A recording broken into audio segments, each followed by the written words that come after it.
presencia en este lugar, por la adoración que tuvimos, porque tú te manifiestas en esa adoración. Queremos bendecirte hoy día, queremos hablar de ti, Señor, queremos glorificar tu nombre, levantar tu nombre, aunque ya Dios lo levantó hasta lo sumo, Señor, pero queremos mantenerlo en nuestro corazón en ese lugar. Así que ven, Señor, y Espíritu Santo, muéstranos qué quieres decir tú, Señor. Y sabemos que todo lo que decimos y hacemos, Señor, es para glorificar a Jesucristo, Señor. Así que gracias por estar con nosotros, gracias por inspirar estas palabras y gracias por lo que vas a hacer a través de estas palabras. En el nombre de Jesucristo. Amén. La semana pasada estábamos hablando, ¿se acuerdan del vaso de barro? Y está en 2 Corintios 4, 7, vamos a partir por la semana pasada, ¿ya? Pero tenemos este tesoro en vasos de barro, dice. ¿Cuál tesoro? Era toda la presencia de Dios, ¿no es cierto?, del Espíritu Santo en nosotros, para que la excelencia del poder sea de Dios y no de nosotros. Esa frase encierra todo un secreto, una manera de ser como cristiano, ¿ya? Y hay que tomarlo muy en serio, porque ese es el problema de la mayoría de los cristianos, que se creen que son la unción y no el vaso de barro. Y ser ese vaso de barro es muy importante, porque ahí el Espíritu Santo trabaja, ¿no es cierto?, esa unción que nosotros contenemos, que el tesoro que tenemos dentro, esa excelencia de poder que es de Dios, nos va transformando ese barro, nos va formando de tal manera que vamos a ser como Cristo. Porque, ¿cuál es la tarea más importante del Espíritu Santo en nosotros? ¿Cuál es? Eso tenemos que tenerlo muy claro. Es formar a Cristo en nosotros. Va de gloria en gloria hasta llegar a la misma imagen de Jesucristo. Ese es su trabajo. ¿Para qué? Para glorificarlo a Él, no nosotros. Entonces tenemos que entender que somos ese vaso de barro. Y una amiga que salió, porque el domingo pasado prediqué esto, y salió aquí adelante y me dijo: mi vaso está destruido. O sea, estaba roto, estaba deformado. Y después que oramos, después me dijo: ¿sabes qué? Mi vaso quedó entero, pero está flaquito. ¿Y sabes qué? Dios muestra estas cosas. ¿Y por qué lo nombro? No es por dejarla en vergüenza, porque nadie sabe quién va a ser, solamente yo y ella. Es que el vaso esté flaquito, Dios es tan claro en sus imágenes, porque primero estaba roto, entonces no estaba siendo formado por el Espíritu Santo como debe ser, sino que era una lucha con el Espíritu Santo, estábamos tironeando con el Espíritu Santo. Pero después, cuando oramos, que lo dejó listo, ¿no es cierto?, era muy delgadito. Entonces, cuando es muy delgadito, ¿qué es lo que pasa en un vaso que es delgadito? ¿Ah? No se rompe, pero tiene poco, ¿no es cierto?, poca capacidad, entonces hay muy poca unción que entra en ese vasito. Entonces tenemos que dejar que el Espíritu Santo vaya transformándonos hasta ser ese vaso tremendo que era Jesucristo, porque Jesucristo también era un vaso, ¿se dan cuenta, no? Pero ahí se manifestaba toda la unción, todo el poder de Dios. ¿Por qué? Porque Él se dejó manejar y transformar por este Espíritu Santo. No hacía nada si no veía hacer a su Padre. Él cumplía todo. Y eso es lo que tenemos que hacer nosotros.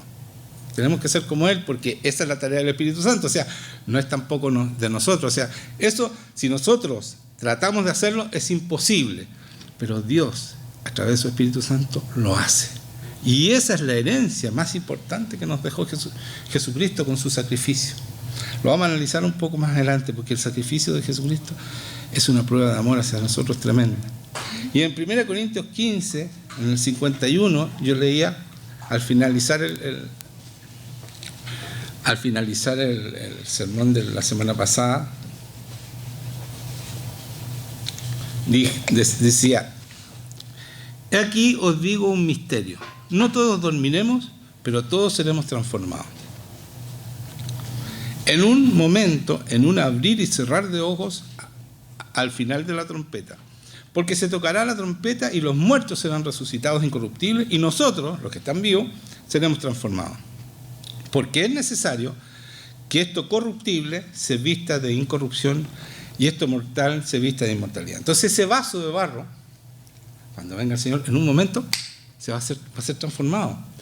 Y va a ser transformado de acuerdo a la forma que tenemos. ¿Qué forma debemos tener ya cuando venga el Señor y seamos transformados? La forma de Cristo, porque si no, no nos vamos a ir con Él. Si tenemos el vaso roto o tenemos un vaso delgado, no nos vamos a ir con Él. Tenemos que estar listos o en camino a, porque Dios sabe cuando estamos en camino a, pero estar listos. Y por eso es tan importante dejar y tener esta relación íntima con el Espíritu Santo para que Él nos transforme de gloria en gloria hasta llegar a ser como Cristo, ¿ya? Y esa es la medida del Evangelio. Nosotros tendemos a achicar el Evangelio a nuestra experiencia. No hagan nunca una doctrina de sus experiencias. La doctrina clara y la teología perfecta es Jesucristo. Nosotros debemos ser como Él. Díganme un solo amén. Nada más, uno solo. Ya. Entonces vamos a leer el Salmo 103 de David, que es el adorador por excelencia. Y se dan cuenta, al ser adorador por excelencia, porque es solo con leer sus salmos sabemos que es adorador por excelencia, el Señor declara que Él tiene un corazón igual al de Él. Entonces, ¿es importante que nosotros amemos y adoremos como hacía David? Por supuesto que sí. Entonces, mire lo que dice: bendice, alma mía, a Jehová. O sea, le dice a su propia alma que bendiga a Jehová. Y bendiga todo mi ser su santo nombre. Que todo yo David, dice, bendice tu santo nombre. Y dice: bendice, alma mía, a Jehová, y no olvides ninguno de sus beneficios. Es súper importante entender eso, que no debemos olvidar sus beneficios. No tenemos que olvidar lo grande y poderoso que es Dios el que nos acompaña. Porque ahí nos vamos a dudar y no vamos a tener miedo cuando venga, ¿no es cierto?, la tribulación. Y no nos vamos a afligir, no nos vamos a sentir derrotados. Dice, y después de eso dice: y no olvides ninguno de sus beneficios. Él es quien perdona todas tus iniquidades, todas. No hay ninguna que no sea perdonada por el Señor cuando tú te pones en el perdón, cuando tú te arrepientes, y el que sana todas sus dolencias. Entonces, yo quiero que nosotros entendamos que si queremos liderar un avivamiento, si queremos vivir ese avivamiento, tenemos que tener claro cuál es, ¿no es cierto?, cuáles son sus beneficios. Y a qué somos acreedores al tener esta relación con el Espíritu Santo. ¿Qué podemos hacer? Y vamos a leer Éxodo 34, 9 y 10, dice. Ya les voy a explicar por qué me voy saltando así, tranquilo, ya van a entender. Y dijo, está hablando Moisés: si ahora, Señor, he hallado gracia en tus ojos, vaya ahora el Señor en medio de nosotros. O sea, si yo tengo gracia en tus ojos, entonces ven conmigo, dice Moisés. ¿Ya? Porque es pueblo de dura cerviz, tu pueblo, ¿no es cierto?, el pueblo de Israel, y perdona nuestra iniquidad y nuestro pecado, y tómanos por tu heredad. Aquí él se pone en la brecha, ¿no es cierto?, y pide perdón por el pueblo. O sea, ellos son los duros, él no era duro, él era un hombre con el corazón dispuesto al Señor. Pero al él ponerse en el lugar de ese pueblo, él adquiere el perdón también para ese pueblo, porque miren lo que le contesta el Señor. Y él contestó: he aquí, yo hago pacto delante de todo tu pueblo, no contigo, delante de todo tu pueblo, porque él pidió perdón por el pueblo, ¿cierto? Haré maravillas que no han sido hechas en toda la tierra. Entonces aquí yo quiero detenerme un poco en esta frase, porque él dice: haré pacto delante de todo tu pueblo. O sea, el hecho que nosotros nos arrepentamos, pidamos perdón por esta nación, el Señor, podemos arrastrar a esta nación a este perdón y a este pacto con Dios que nosotros tenemos hoy día. ¿Entienden? Entonces dice: yo hago pacto delante de todo tu pueblo, haré maravillas que no han sido hechas en toda la tierra. Cuando habla Dios maravillas, está hablando de algo sobrenatural, porque la palabra maravilloso solamente es para cosas sobrenaturales, solamente las hace Dios. ¿Ya? Esa palabra fue hecha, igual que la palabra adoración, adorar, fue hecha solamente para Él. Tú no puedes adorar a una persona, es para Dios, es el único digno de ser adorado. Y también nadie puede hacer cosas maravillosas más que Dios. Y por eso Él dice: haré maravillas que no han sido hechas en toda la tierra, ni en nación alguna, y verá todo el pueblo en medio del cual estás tú la obra de Jehová, porque será cosa tremenda la que yo haré contigo. O sea, es una tremenda promesa y así fue, ¿no es cierto? Porque nosotros conocemos la historia y sabemos que el Señor hizo cosas tremendas con Israel. Pero miren, Hebreos 8, 6, 7, dice así: pero ahora, tanto mejor ministerio es el suyo, cuanto es mediador de un mejor pacto. O sea, nosotros tenemos un mejor pacto del que le acaba de prometer, que acabamos de leer, que le prometió a Moisés. O sea, las maravillas, las señales, los milagros son mayores porque tenemos un mejor pacto. ¿Sí o no? Ya. Por eso leí lo de Moisés. Dice, un mejor pacto establecido sobre mejores promesas. ¿Se dan cuenta de la responsabilidad que tenemos nosotros de hacer todas esas maravillas y todo eso que el pueblo de Israel hizo a través de Josué, ¿no es cierto?, a través de Moisés, después de Josué, cuando tomaron la tierra prometida? Jesucristo nos entrega esta tierra, nos entrega esta nación, y ¿qué hacemos nosotros? Nos preocupamos de nosotros y de nuestras pequeñeces, y no entendemos la gran comisión, y que Él nos entrega un pacto mejor que el de ellos, y nosotros aquí estamos. Entonces no puede ser, tenemos que aprender qué tenemos que hacer y cómo debemos hacerlo. Y para eso tenemos que pasar tiempo con el Espíritu Santo, que nos va transformando y nos va entregando las herramientas para lograr todo lo que Dios planeó con cada uno de nosotros.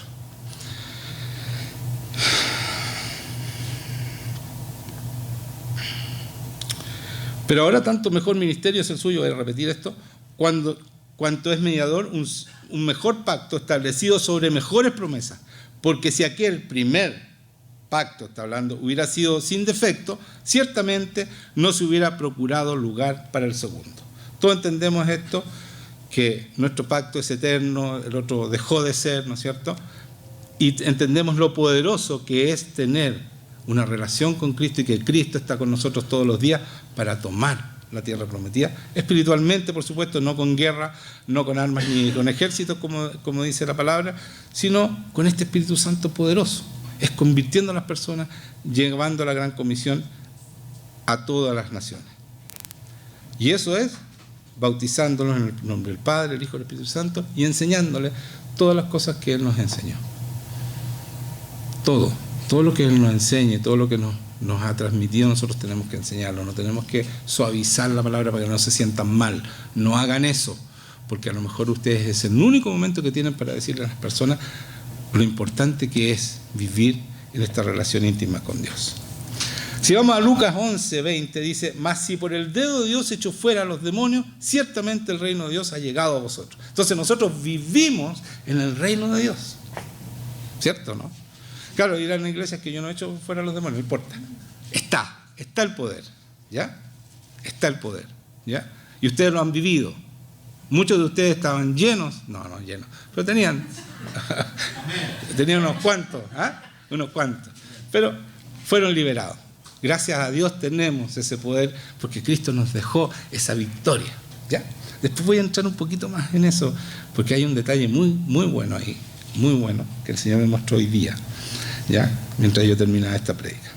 Después dice, en Lucas 17, 21 dice, ni dirán helo aquí y helo allí, está hablando de Jesucristo, porque aquí el reino de Dios está entre vosotros, pero no dice entre vosotros, dice en vosotros, y ahí hay un problema para los que no creen que tenemos el Espíritu Santo, porque Él dice el reino de Dios, si yo tengo el Espíritu Santo, el reino de Dios está en mí, y yo llevo ese reino al salir de mí un río de agua viva, entonces yo inundo con el reino de Dios donde quiera que yo vaya.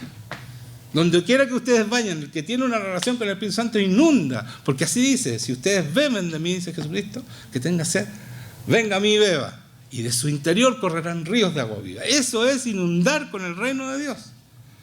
Porque es el Espíritu Santo, ¿sí o no? ¿Sí o no? En Romanos 14, 17, para los que tienen duda, dice, porque el reino de Dios no es comida ni bebida. Pues Pedro, ¿viste? Me diste pura comida y bebida. No. No es comida ni bebida, sino justicia, paz y gozo, ¿en qué? En el Espíritu Santo. Entonces el reino de Dios es, saquemos todo, justicia o rectitud, paz y gozo en el Espíritu Santo. Por eso el reino de Dios está en nosotros. Y los que traducen la regla le ponen entre, para no tener problemas. Por eso es que hay que tener cuidado con las traducciones, hay que ir al original de vez en cuando, ¿ya? Es súper importante. Vamos al Salmo. ¿Están entendiendo, no? ¿Para dónde voy? No importa, ya van a entender. Ya. Dice, porque Jehová, Salmo 138:6. 138:6. Este es de nuevo David. Y dice, porque Jehová es excelso. A mí me gusta mucho David porque él es un hombre que tiene el corazón, la misma forma de Dios. Por lo tanto, eso es lo que nosotros, al final el Espíritu Santo tiene que conseguir en nosotros. Formar un corazón que se alinea completamente con Cristo. ¿Cierto? Para poder ser uno con Él. Dice, entonces, en este salmo dice, mas Jehová es excelso y atiende ¿a quién? Al humilde. Mas el altivo mira de lejos. Más al altivo, perdón, mira de lejos. Si estuviere yo en medio de la angustia, tú me vivificarás. ¿Saben qué? Esto cortito, ¿eh? Cuando nosotros somos altivos, como dice acá, Él nos mira de lejos. Cuando yo creo que la unción la tengo, es mía, porque yo soy especial y no soy ese vaso de barro, y no entiendo eso, que soy solamente ese vaso de barro, y es un honor poder contener esa unción, ese aceite, ¿no es cierto?, ese Espíritu Santo, y poder portar el reino y traer el reino como Dios nos dice. Yo soy altivo y el Señor me mira de lejos, y me mira de lejos. No piensen que van a tener la unción, y por eso mucha gente dice, yo voy al Señor y el Señor no viene a estar conmigo. Deja tu soberbia. Entrega tu soberbia, entrégasela al Señor, dile, Señor, no quiero más esto, sácame la soberbia. No digan ya, ahora sí que no voy a ser soberbio. Pídanle a Él que les enseñe cómo se deja la soberbia de lado para poder ser humilde como era este hombre, David. Y dice, si anduviere yo en medio de la angustia, tú me vivificarás. O sea, tú me vas a ayudar a vivir bien. Porque no está hablando de resurrección, no está hablando de la transformación que nos hace a nosotros. No es la misma palabra, ¿ya? Es el vivificar de aquí. Cuando dice que el Espíritu Santo nos transforma de gloria en gloria, está hablando de una... Es una... No es metamorfosis. Pero sí, está la palabra metamorfosis, pero una transformación real, sobrenatural, ¿ya? Aquí dice es que lo va a ayudar a vivir nomás, lo va a vivir mejor. Contra la ira de mis enemigos extenderás tu mano y me salvará tu diestra. ¿Se dan cuenta? El enemigo no puede con nosotros si somos humildes. ¿Se dan cuenta, no? Eso lo dice David. El enemigo no puede conmigo porque tú me vas a defender. Jehová cumplirá su propósito en mí. O sea, Dios va a cumplir el propósito en nosotros. Tu misericordia, Jehová, es para siempre. No desampares la obra de tus manos. O sea, por favor, haz la obra que tienes que hacer conmigo, le dice a mí. Y ese debe ser nuestro anhelo. Ese debe ser nuestro anhelo, ¿ya? Pero necesitamos ser humildes y luchar contra nuestra soberbia, porque lo más difícil es dejar la soberbia, dejar de ser nosotros, entregarle todo al Señor, porque Él nos compró y se lo entregó todo. No quiero ser yo más. Que Juan Manuel no exista hasta que forme a Jesucristo.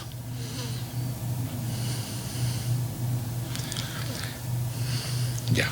Entonces vamos a Isaías 53, porque detrás de todo esto está el amor.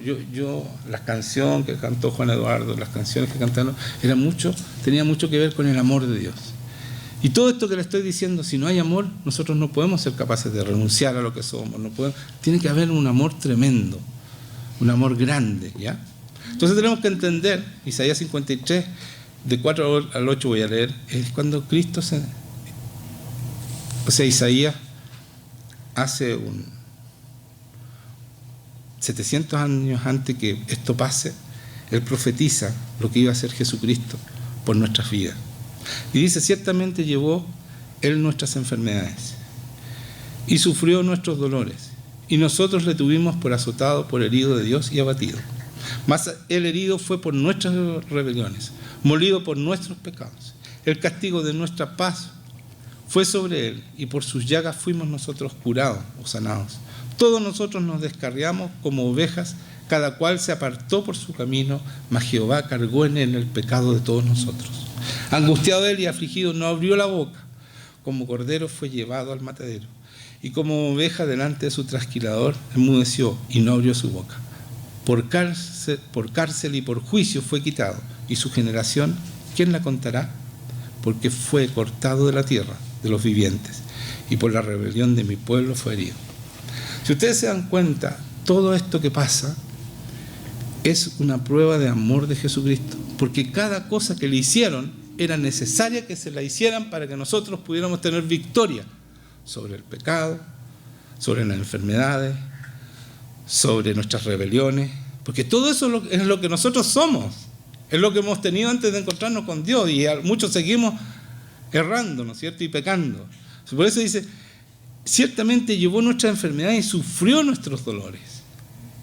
Es una prueba de amor, o sea, no hubo ni un latigazo de más. Dios Padre no le hubiera permitido sufrir más de lo que sufrió. Fue necesario, cada latigazo, cada cosa que le hicieron fue necesario para ser perdonados nosotros. Entonces es una prueba de amor tan grande, tan profunda, tan tremenda. ¿Se dan cuenta todo lo que padeció? Sus llagas, por sus llagas fuimos sanados. O sea, cada latigazo es una enfermedad sanada. Y muchas enfermedades, cada latigazo puede sanar muchas enfermedades. Por eso nosotros tenemos que mostrar que Jesucristo murió para que nosotros viviéramos sanos, viviéramos una vida de verdad, una vida en abundancia, viviéramos lo que Dios nos entregó a través de este sacrificio. Y no andar dando pena. ¿Ya? Cargó el pecado de todos nosotros. O sea, nos perdonó. No abrió su boca, se dan cuenta, él no se defendió. ¿Por qué no abrió su boca?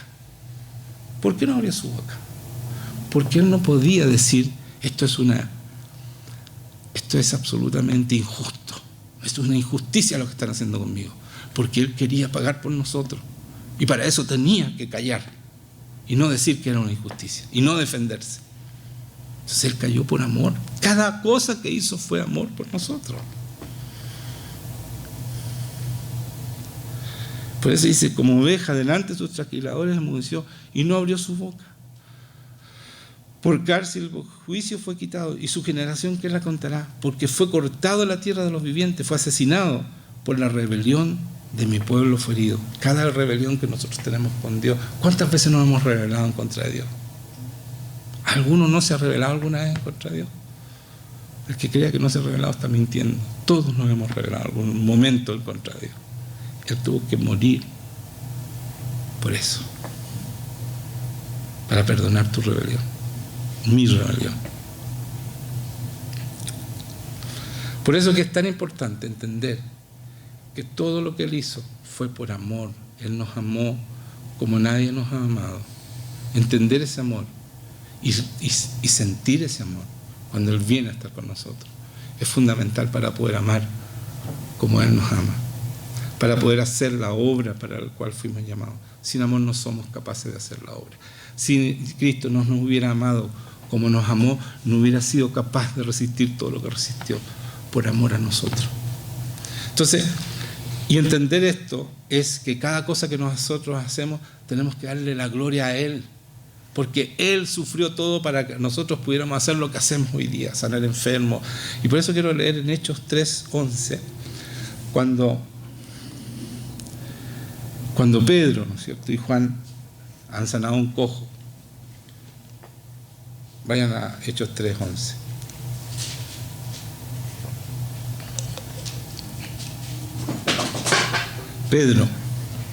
Pedro pasó tiempo con él. Pedro lo amó a Jesucristo y vio su sacrificio y también lo vio resucitado. Eso no le da ventaja sobre nosotros, porque nosotros tenemos el mismo Espíritu Santo que tiene Él, que lo hizo entender todo lo que pasó. Y ese Espíritu Santo nos está recordando constantemente quién es Cristo y qué es lo que hizo por cada uno de nosotros, si es que lo tomamos en cuenta. Y dice, teniendo asidos a Pedro y a Juan el cojo, o sea, el cojo los tenía los dos, a Pedro y a Juan, que había sido sanado, todo el pueblo atónito concurrió a ellos al pórtico que se llama de Salomón. Viendo esto, Pedro respondió al pueblo: varones israelitas, ¿por qué os maravilláis de esto?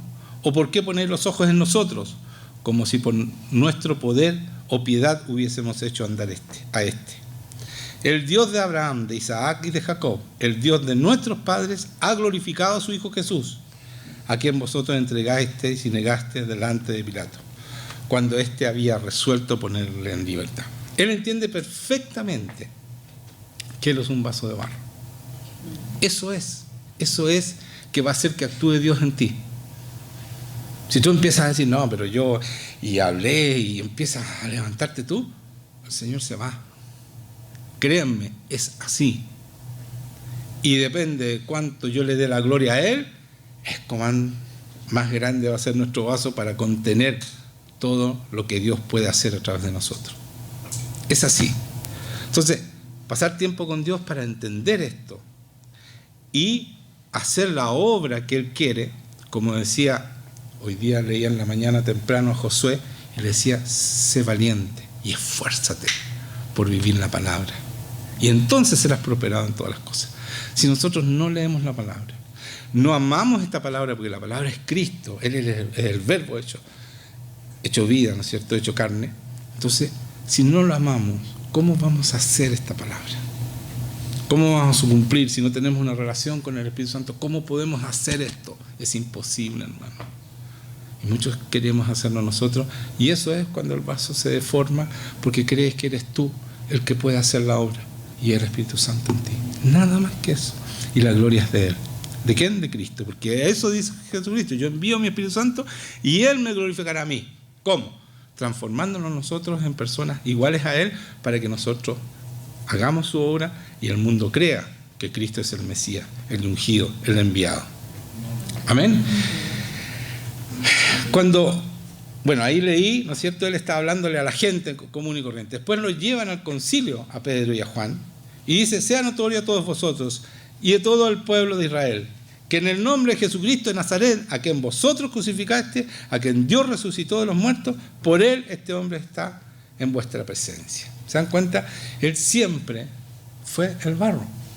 A pesar de que hacía milagros tremendos, Él pasaba con su sombra y los enfermos se sanaban. Pero Él decía, esto es Cristo, ¿por qué me miran a mí? Eso es fundamental. Esa línea tiene que ser clara, que ustedes no pueden tocar la gloria de Dios. La gloria va a estar sobre ustedes, pero ustedes no la pueden tocar, porque la gloria es de Jesucristo. En el momento que ustedes tocan esa gloria, se acabó. Se acabó, ustedes van a ir por el camino y se van a desviar. Y mucha gente que ha tenido esa gloria, que ha estado con el Señor, que ha aprendido esto, se pierde por eso, por esa razón, porque empiezan a creerse el cuento, porque la gente lo empieza a admirar a ellos. Pero somos nada más que el pollino que cargamos la unción, el pollino que llevó a Cristo, ¿no es cierto? Y era porque lo cargaba, que le hacían azares y le decían aleluya y hosana. No era Él, era a Cristo. Cuando tú hagas milagros y te miren a ti, se admiren de ti, es Cristo. Todo lo que tú tienes, todo don fue dado por Cristo, todo bueno fue dado por Cristo. Gracias al Señor. Por lo tanto, no tenemos nada de qué jactarnos. Nada, absolutamente. Y quiero terminar, porque esto es cortito.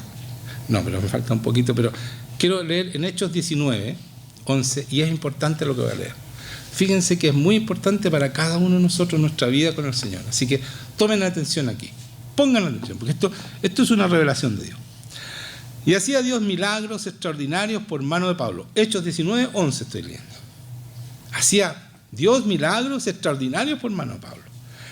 Pablo es otro hombre que fue formado por el Espíritu Santo y era un vaso igual a Cristo. Porque él dice, ya no vivo yo, Cristo vive en mí. O sea, yo contengo a Cristo y todo lo que hago es porque está Cristo en mí. Y lo que vivo en este cuerpo, dice, es en la fe del Hijo de Dios. Ni siquiera la fe es mía. Y así tiene que ser en nosotros. ¿Ya? Entonces, ese es Pablo. De tal manera que aún se llevaban a los enfermos de paños, aún se llevaban a los enfermos de los paños y delantales de su cuerpo. Y las enfermedades se iban de ellos y los espíritus malos salían. O sea, le tomaron una chaqueta o un pañuelo que se limpiaba y lo llevaban donde los enfermos y los enfermos se sanaban. O sea, la unción que tenía este hombre era la de Cristo. Y la unción es un río, va donde quiera que vaya, incluso una ropa, ¿no es cierto?, una prenda. ¿Ya? Y después dice, y no solo se sanaban los enfermos, sino que también los espíritus arrancaban de su ropa. Pero algunos de los judíos exorcistas ambulantes intentaron invocar el nombre del Señor Jesús sobre los que tenían espíritus malos, diciendo: os conjuro por Jesús, el que predica Pablo. Había 7 hijos de un tal Esceva, judío, jefe de los sacerdotes, que hacían esto. O sea, eran hijos de sacerdotes, no eran cualquier persona. Ya se suponía que eran respetados porque eran hijos del sacerdote. Y después de eso dice: pero respondiendo el espíritu malo, dijo: a Jesús conozco y sé quién es Pablo, pero vosotros, ¿quiénes sois?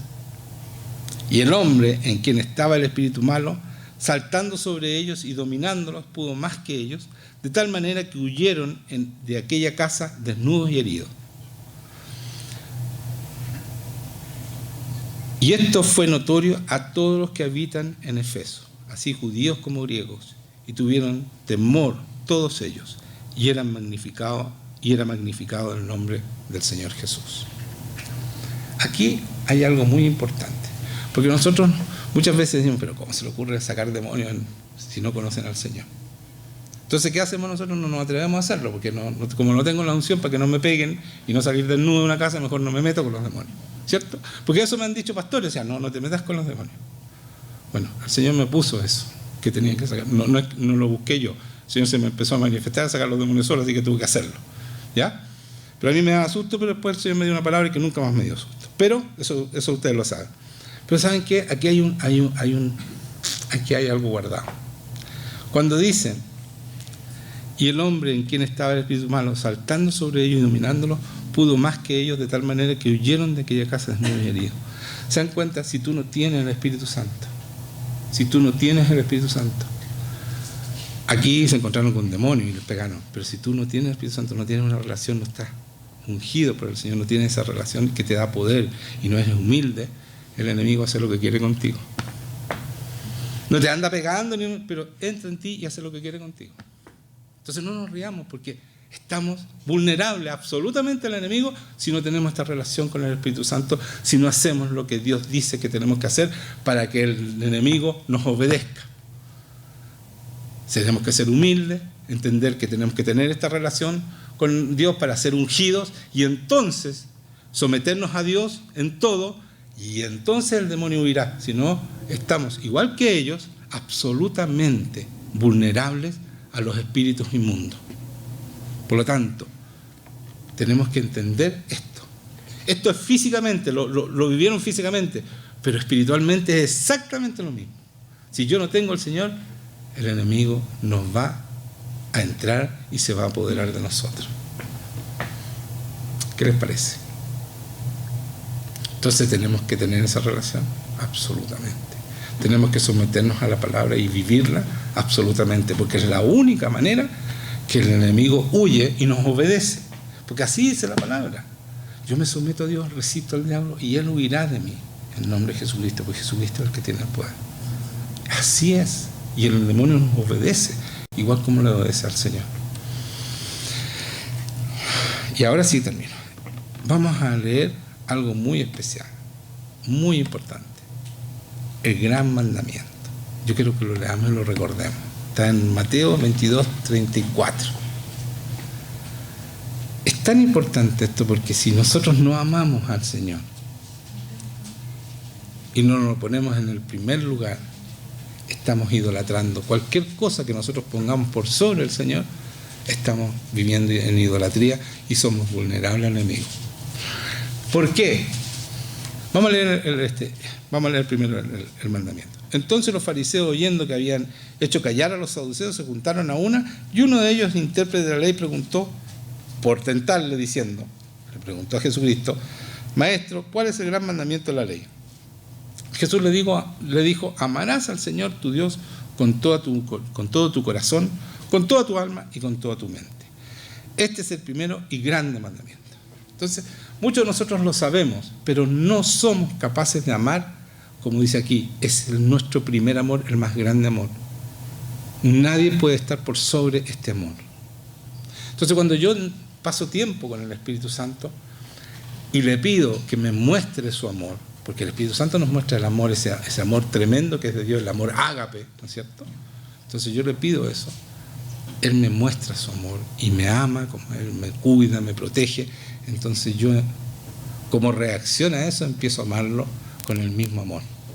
Empieza una relación de amor intensa, porque el amor de Dios es intenso, es tremendo, es agobiante, porque a mí es mi experiencia personal, cuando Él viene con su amor y me muestra cosas, a mí me deja llorando, eso. El gozo que siento es tan tremendo que no puedo dejar de llorar, de gozo. Ese amor, que es el amor ágape, que da la vida por nosotros, lo que yo leí, ¿no es cierto?, en Isaías, cada cosa, cada latigazo, cada cosa que sufrió el Señor, el ir al infierno por nosotros, porque tuvo que ir al infierno 3 días para pagar, porque no pagó la mitad, pagó también nuestra ida al infierno. Todo eso lo hizo por amor, porque nos ama así. Entonces, dice que nosotros lo debemos amar a Él, pero ¿por qué tenemos que amarlo a Él primero? ¿No será demasiado egocéntrico este Señor? ¿Cómo? ¿Por qué a Él primero? Porque es la única manera que nosotros aprendamos a amar de verdad, como Él ama. Tú no puedes, a ti te pueden decir cómo nadar, pero si tú no te tiras al agua y no nadas, nunca vas a aprender a nadar. Esto es lo mismo, si tú no vives la experiencia de amor con Dios en esta relación íntima, en el lugar secreto, si no vives con esa experiencia, nunca vas a saber amar como Él te ama, nunca vas a aprender a amar como Él te ama. Porque tienes que tener esa relación, porque Él nos enseña a amar como Él nos ama. Su misericordia, pero no por eso permisivo, que nos corrige, que nos ayuda a levantarnos, nos transforma para que seamos como Él. Todo ese amor tremendo, que sabemos lo que le costó a Cristo, está ahí a nuestra disposición. Y por eso en Juan, después de esto, Juan dice: un nuevo mandamiento os doy, que os améis unos a otros como yo os he amado, dice Jesucristo, que también os améis unos a otros. Lo dice 2 veces. ¿Se dan cuenta? Nosotros, si tenemos esta relación con Dios y cumplimos este primer mandamiento, vamos a poder amar a los demás como Él nos amó, como Él nos ama. Porque el Señor es presente, no ha cambiado. Él dice: yo soy el que soy. No dice: yo fui y yo seré. Yo soy, es presente, siempre nos está amando. Y cuando esto de el gran mandamiento, ¿no es cierto?, ese amor que Él tiene por nosotros, es el amor que vence a la muerte. Es gracias a eso que Él resucita, porque murió por nuestros pecados y la muerte no lo pudo sujetar. Y es por eso que nosotros, si nosotros amamos, lo amamos a Él como Él nos ama, y no ponemos a nada ni nadie por sobre su amor, entonces tenemos el Espíritu Santo. Si no, no lo tenemos. Porque nosotros, el Espíritu Santo está para anclarse en nuestro espíritu. Porque nos cambia el espíritu y nos pone su espíritu. Se ancla con nuestro espíritu. Pero si yo tengo una persona o una cosa por sobre el Señor, adivinen quién se pone, porque el espíritu tiene espacio para un espíritu. No tiene para una cosa o para una persona. Adivinen quién se pone ahí. El enemigo, por supuesto, porque es idolatría, es pecado. Por lo tanto, se ancla el enemigo, entonces tú no puedes tener una relación con Dios. Entonces, si tú no cumples este gran mandamiento, el primer mandamiento, tú no puedes tener una relación con el Espíritu Santo. No puedes, es imposible, porque el lugar de tu espíritu está ocupado por el enemigo. Y él te va a manejar y te va, porque es un pecado. Y en el pecado, ¿quién tiene autoridad? Satanás. Satanás, y él puede actuar solamente en la desobediencia. ¿Se dan cuenta lo fundamental que es? Porque si queremos llevar un avivamiento, lo primero es cumplir este mandamiento. Y después podemos cumplir el segundo, que es amar a los demás como Dios nos ama. El amor ágape. Y cuando aquí dice, un mandamiento nuevo os doy, que os améis, está hablando de ágape. No está hablando de filio, no. El mismo amor de Cristo que dio la vida por nosotros. Y dice, como yo os he amado, nuevamente ágape, que también os améis unos a otros, nuevamente la misma palabra. Por lo tanto, no es un amor cualquiera, es el amor que solamente el Espíritu Santo puede poner en ti, porque es parte del fruto del Espíritu Santo. Amor, fe, no me digan, amor, fe, gozo, paz, paciencia, benignidad, bondad, dominio propio y mansedumbre. Ahí están los 9. Eso, todo eso, si nosotros queremos tener paz, todo esto lo pone Él, nadie más. Si yo no tengo esa relación y Él no es parte mía, si yo tengo idolatría y yo prefiero otras cosas, Él no está en mí y no puede cambiarme y no puede transformar este vaso en la forma de Cristo. Que eso va a ser lo que va a glorificar al que debe ser glorificado, a Jesucristo nuestro Señor. ¿Amén? Amén. Ahora sí, vamos a ponernos de pie.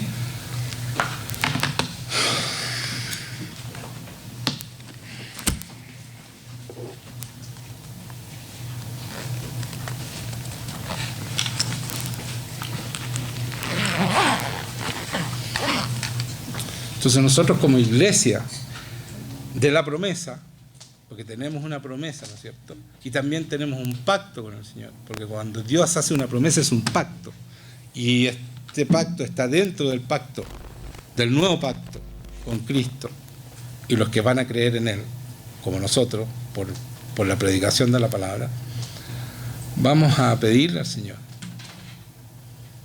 que nos muestre en qué estamos cada uno.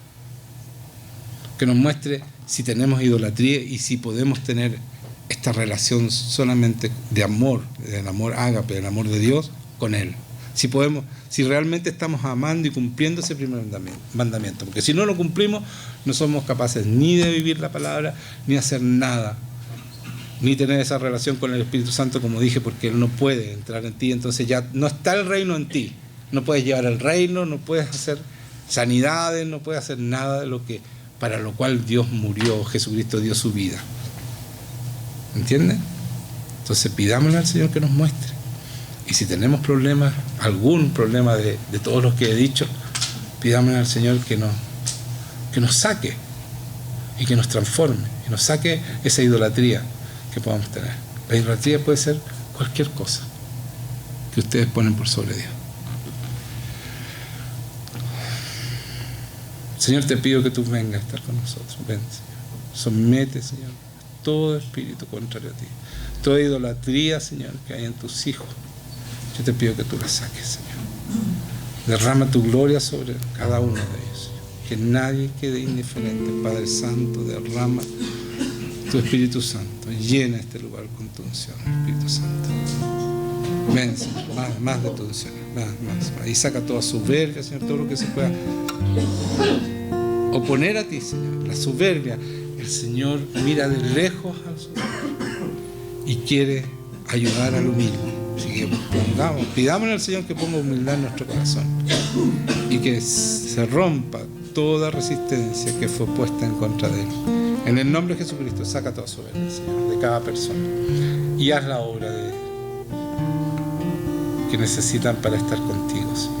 Llénalos de ti, Señor. Háblale a cada uno, Señor.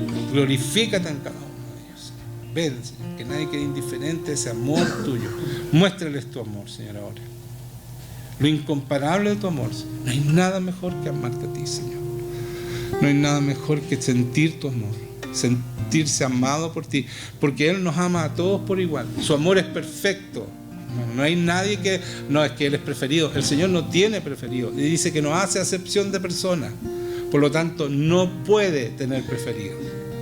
Es como recibimos ese amor nosotros, es como nos sentimos amados, porque el amor de Él es perfecto y es para todos iguales.